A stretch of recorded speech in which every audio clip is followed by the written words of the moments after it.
Hello दोस्तों, स्वागत है आप सभी का आपके अपने यूट्यूब चैनल सोनू ऑनलाइन गुरु में। आज मैं आप लोगों के लिए एक बार फिर से लेकर आया हूँ सीटेट सीडीपी का सुपर 30 क्लास।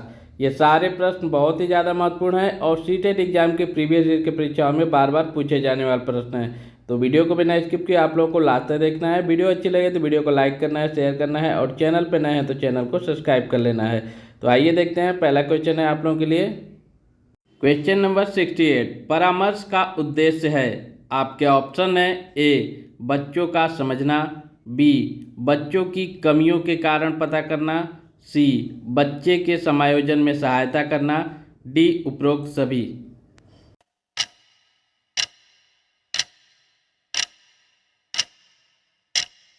आपका सही जवाब होगा ऑप्शन नंबर डी उपरोक्त सभी। जब कोई अध्यापक बच्चों को परामर्श देता है तो उसके परामर्श के उद्देश्य होते हैं बच्चों का समझना, बच्चों की कमियों के कारण पता करना, बच्चे को समायोजन में सहायता करना। ये तीनों ऑप्शन बिल्कुल सही हैं, इसलिए इस क्वेश्चन का ऑप्शन नंबर डी बिल्कुल करेक्ट आंसर हो जाएगा। क्वेश्चन नंबर 62, बच्चों में नैतिकता की स्थापना के लिए सर्वोत्तम मार्ग है। आपके ऑप्शन है ए उन्हें धार्मिक पुस्तक पढ़ाना, बी शिक्षक का आदर्श रूप में व्यवहार करना, सी उनका मूल्य शिक्षा पर मूल्यांकन करना, डी उन्हें प्रातःकालीन सभा में उपदेश देना।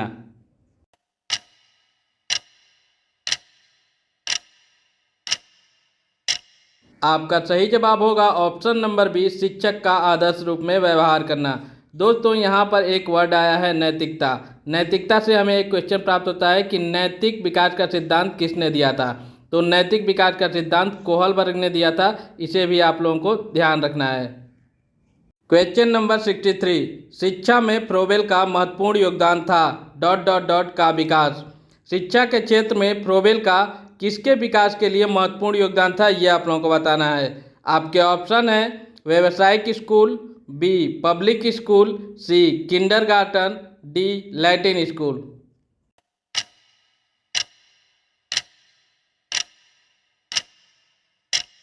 आपका सही जवाब होगा ऑप्शन नंबर सी किंडरगार्टन। शिक्षा में फ्रोबेल का महत्वपूर्ण योगदान था किंडरगार्टन का विकास। क्वेश्चन नंबर 64, एक अच्छा अध्यापक विद्यार्थियों के मध्य बढ़ावा देता है। आपके ऑप्शन है ए प्रतियोगिता की भावना का, बी सहयोग की भावना का, सी प्रतिद्वंदिता की भावना का, डी तटस्थता की भावना का।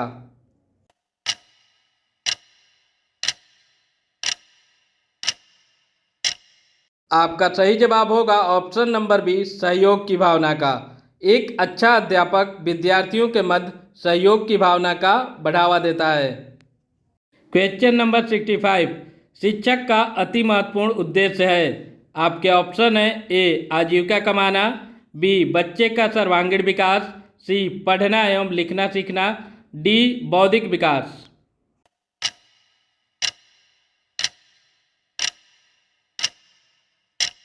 आपका सही जवाब होगा ऑप्शन नंबर बी बच्चे का सर्वांगीण विकास। शिक्षक का अति महत्वपूर्ण उद्देश्य होता है कि वह बच्चे का सर्वांगीण रूप से विकास करे। क्वेश्चन नंबर 66, तथा की विशिष्ट अन्योन्य क्रिया का परिणाम विकास के विविध मार्गों और निष्कर्षों के रूप में हो सकते हैं। आपके ऑप्शन है ए वंशानुक्रम कामा पर्यावरण, बी चुनौतियां कामा सीमाएं, सी स्थिरता कामा परिवर्तन, डी खोज कामा पोषण।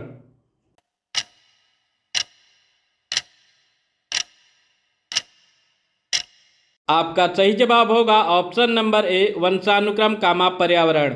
वंशानुक्रम तथा पर्यावरण की विशिष्ट अन्योन्य क्रिया का परिणाम विकास के विविध मार्गों और निष्कर्षों के रूप में हो सकते हैं। क्वेश्चन नंबर 67, भारत सरकार की कंप्यूटर आधारित अधिगम प्रक्रिया के माध्यम से छात्रों को सिखाने के लिए आईटी स्कूली योजना किस वर्ष शुरू किया गया था। आपके ऑप्शन है ए 2001 में, बी 2003 में, सी 2004 में, डी 2006 में।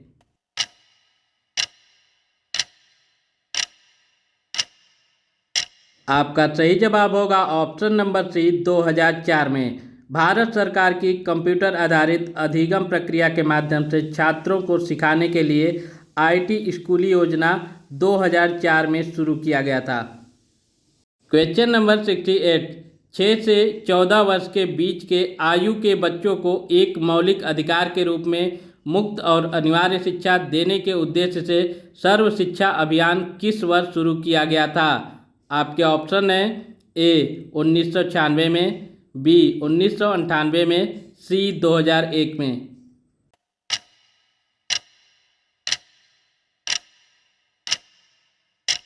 आपका सही जवाब होगा ऑप्शन नंबर सी 2001 में। 6 से 14 वर्ष के बीच के आयु के बच्चों को एक मौलिक अधिकार के रूप में मुफ्त और अनिवार्य शिक्षा देने के उद्देश्य से सर्व शिक्षा अभियान की शुरुआत 2001 में हुई थी। क्वेश्चन नंबर 69, राष्ट्रीय गुणवत्तापूर्ण शिक्षक शिक्षा के लिए पाठ्यक्रम ढांचा राष्ट्रीय अध्यापक शिक्षा परिषद द्वारा किस सन में निकाला गया था? आपके ऑप्शन है ए 1990 में, बी 1992 में, सी 1998 में, डी 1996 में।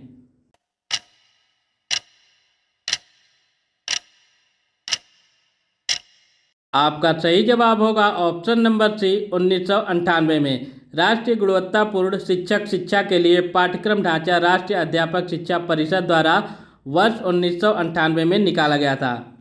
क्वेश्चन नंबर 70, निम्नलिखित में से कौन सा महत्वपूर्ण प्रभाव शिक्षण की प्रभावकारिता पर निर्भर करती है?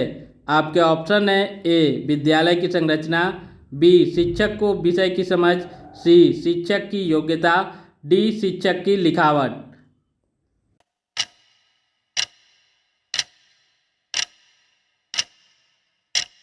आपका सही जवाब होगा ऑप्शन नंबर बी शिक्षक को विषय की समझ।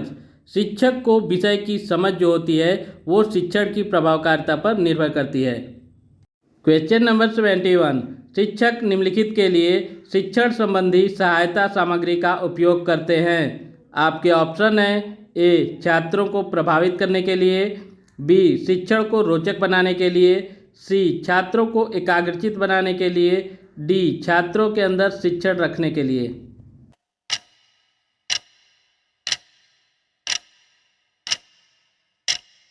आपका सही जवाब होगा ऑप्शन नंबर बी शिक्षण को रोचक बनाने के लिए। एक शिक्षक शिक्षण संबंधी सहायता सामग्री का उपयोग शिक्षण को रोचक बनाने के लिए करता है। क्वेश्चन नंबर 72, यदि बुलाए जाने पर कुछ छात्रों के माता पिता या अभिभावक आकर शिक्षक से नहीं मिलते तो शिक्षक को क्या करना चाहिए? आपके ऑप्शन है ए माता पिता को लिखना चाहिए, बी जाकर उनसे मिलना चाहिए, सी वैसे छात्रों को दंडित करना चाहिए, डी वैसे छात्रों को अनदेखा करना चाहिए।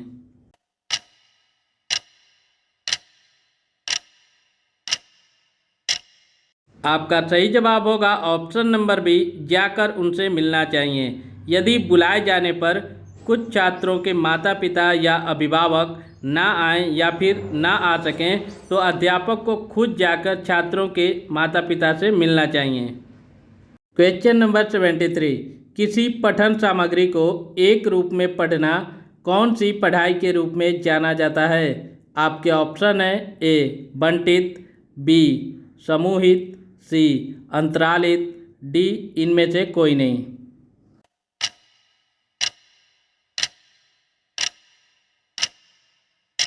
आपका सही जवाब होगा ऑप्शन नंबर डी इनमें से कोई नहीं। क्वेश्चन नंबर 74, पाठचर्या निर्माण को कार्य माना जाता है। आपके ऑप्शन है ए एक नियमित कार्य, बी एक विशेषज्ञता कार्य नहीं, सी एक अत्यधिक विशेषज्ञता कार्य, डी एक महत्वपूर्ण कार्य नहीं।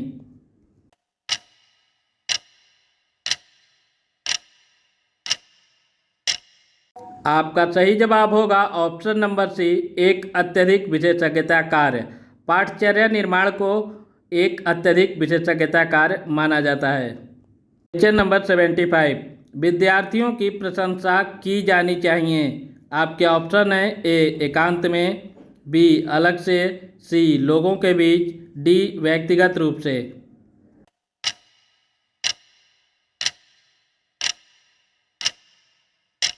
आपका सही जवाब होगा ऑप्शन नंबर सी लोगों के बीच। विद्यार्थियों की प्रशंसा लोगों के बीच करनी चाहिए।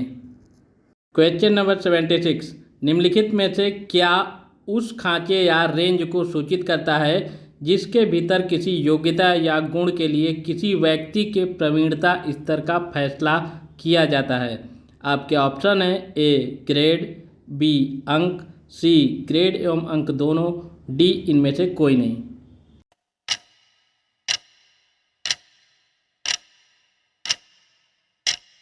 आपका सही जवाब होगा option number A grade. Grade के माध्यम से व्यक्ति के प्रवीणता स्तर का फैसला किया जाता है। क्वेश्चन नंबर 77, अनुसंधान से पता चलता है कि हमारी पढ़ाई का ... हिस्सा दृश्य और श्रवण अंगों के माध्यम से ग्रहण किया जाता है।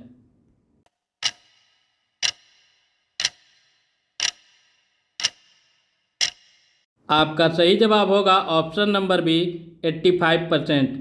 अनुसंधान से पता चलता है कि हमारी पढ़ाई का 85% हिस्सा दृश्य और श्रव्य अंगों के माध्यम से ग्रहण किया जाता है। मतलब कि हम लोग जो कुछ भी पढ़ते हैं उसका 85% हिस्सा देखकर और सुनकर ही हम लोग ग्रहण करते हैं।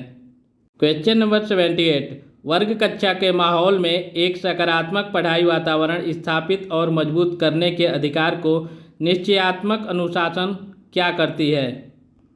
आपके ऑप्शन है ए बढ़ावा नहीं देता, बी बढ़ावा देता है, सी से कुछ लेना देना नहीं होता है, डी की ज़रूरत नहीं होती है।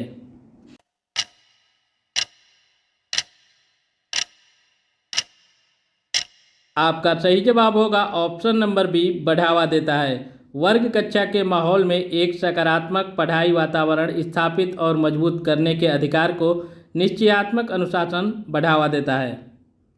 क्वेश्चन नंबर 79, जब किसी शिक्षक पर प्राधिकारी हावी होते हैं या उसे अन्य कार्य करने के लिए विवश किया जाता है तो उसकी क्षमता, आपके ऑप्शन है ए कई गुना बढ़ती है, बी घटती है, सी अंशतः बढ़ती है, डी अप्रभावित रहती है।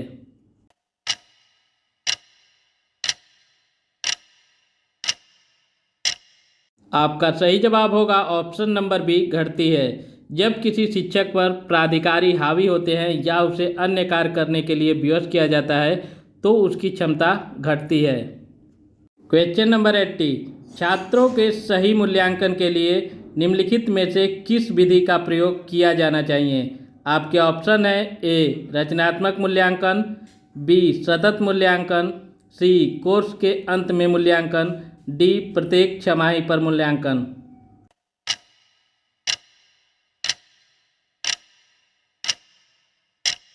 आपका सही जवाब होगा ऑप्शन नंबर बी सतत मूल्यांकन। छात्रों के सही मूल्यांकन के लिए सतत मूल्यांकन का प्रयोग किया जाना चाहिए।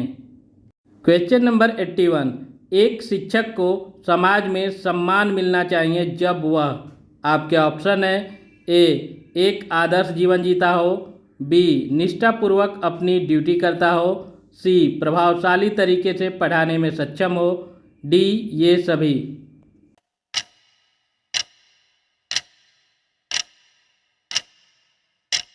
आपका सही जवाब होगा ऑप्शन नंबर डी ये सभी।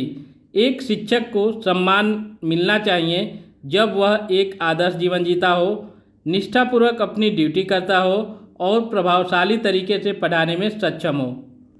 क्वेश्चन नंबर 82, निम्नलिखित में से किसे आप अधिगम की सबसे उचित परिभाषा मानेंगे? आपके ऑप्शन है ए समस्याएं हल करना, बी विशिष्ट हुनर का विकास, सी आचरण संबंधी प्रवृत्ति का विकास, डी इनमें से कोई नहीं।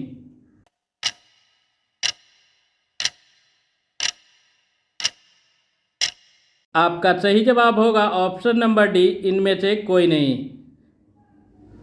क्वेश्चन नंबर 83, कोई व्यक्ति एक प्रभावशाली तरीके से एक हुनर कैसे सीख सकता है?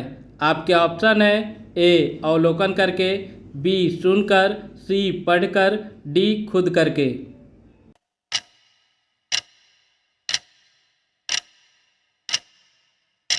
आपका सही जवाब होगा ऑप्शन नंबर डी खुद करके। कोई भी व्यक्ति एक प्रभावशाली तरीके से एक हुनर को खुद करके बहुत ही आसानी से सीख सकता है। क्वेश्चन नंबर 84, वर्णमाला की पहचान ... वर्ष की आयु में शुरू होती है। आपके ऑप्शन है ए 6 वर्ष, बी 5 वर्ष, सी 4 वर्ष, डी 3 वर्ष।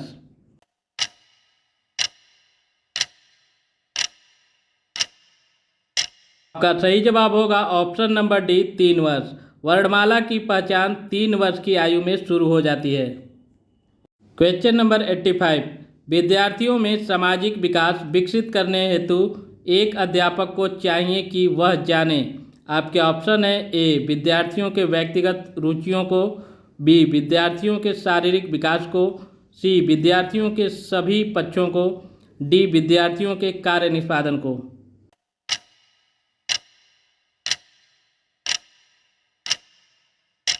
आपका सही जवाब होगा ऑप्शन नंबर सी विद्यार्थियों के सभी पक्षों को।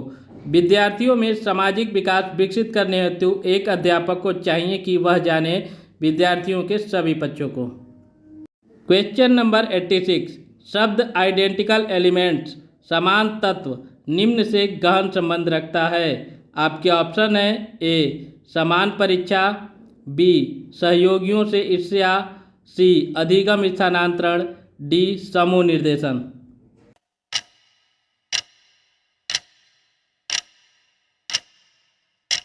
आपका सही जवाब होगा ऑप्शन नंबर सी अधिगम स्थानांतरण।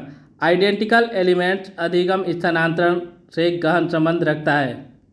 क्वेश्चन नंबर 87, स्फूर्ति अवस्था कहा जाता है। आपके ऑप्शन है ए शैशवावस्था को, बी किशोरावस्था को, सी प्रौढ़ावस्था को, डी बाल्यावस्था को।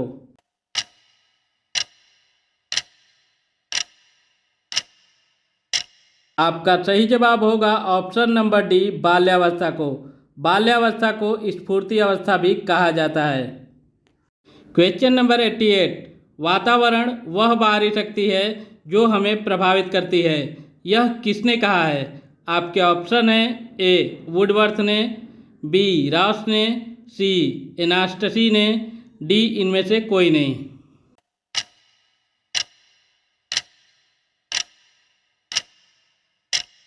आपका सही जवाब होगा ऑप्शन नंबर बी रॉस ने। रॉस ने कहा था कि वातावरण वह बाहरी शक्ति है जो हमें प्रभावित करती है। क्वेश्चन नंबर 89, संवेदना ज्ञान की पहली सीढ़ी है, यह कथन क्या है। आपके ऑप्शन है ए मानसिक विकास है, बी शारीरिक विकास है, सी ध्यान का विकास है, डी भाषा का विकास है।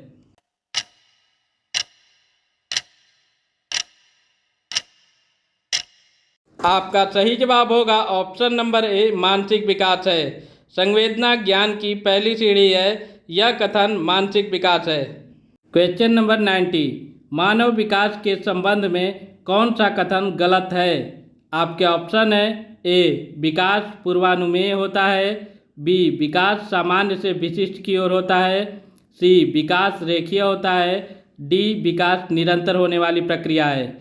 दोस्तों यहाँ पर ये निगेटिव क्वेश्चन है, तो जब भी निगेटिव क्वेश्चन आप लोगों को देखने को मिले तो उसके ऑप्शन को आप लोगों को ध्यान से पढ़ना होता है।